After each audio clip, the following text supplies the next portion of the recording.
A girl comes and says, "Hi." The boy replies, "Gee." The girl says, "This sounds like a Hindi medium accent. Didn't you recognize me? I am Suman. You are my..." The boy says, "Yes, I have spoken to you." The girl says, "We were talking about marriage and you don't even remember this? No problem. There must be a lot of work, right?" The boy says, "It's not about work. Actually, before we sit on this chair, we are taught not to recognize anyone too quickly. And anyway, as soon as you get a government job, people start recognizing you. It's a personal experience." The girl says, "Do you remember that you called me here to meet you?" The boy says, "Yes, our marriage is getting fixed. My mother told me." The girl says, "I mean, when you saw my photo, it was a nice choice." The boy says, "My mother saw your photo. My mother liked you. Actually, my mother's choice and my choice are always the same. I think I'm not good looking because I've always faced rejection in school and college. Maybe I don't look good." The girl says, "I think a person's behavior should be good, and your behavior is good." The boy says, "Do you think I am average or normal?" The girl says, "No, that's not what I mean. What I mean is that both of you are good looking. By the way,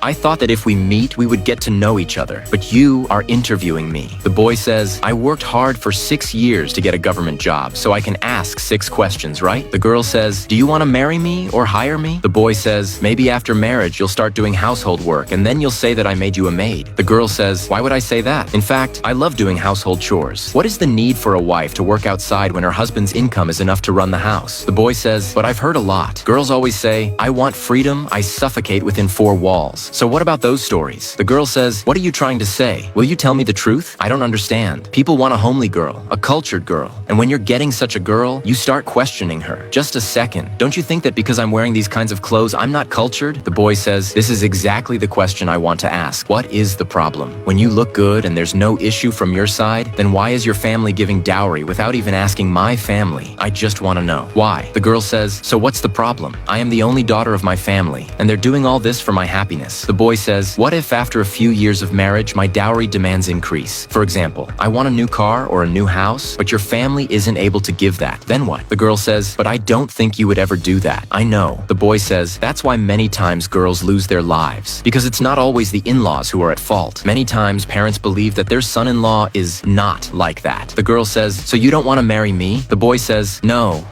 it's not like that. I do want to get married. Absolutely. But before that, I want to clear a few things. You are marrying me, not my government job. And yes, neither I nor my family want dowry. We want a simple, ordinary daughter-in-law. I don't want a daughter-in-law with an expensive price tag to show society. By the way, my name is also very weird, so that no one gets confused at the wedding about who is the boy and who is the girl. Anyway, it's time for lunch, and the tea and samosas in my canteen are very good. If you don't mind, we can go. The girl says, "Yes, of course. By the way, I really like tea." And then both of them become happy. For these two, one like is definitely deserved.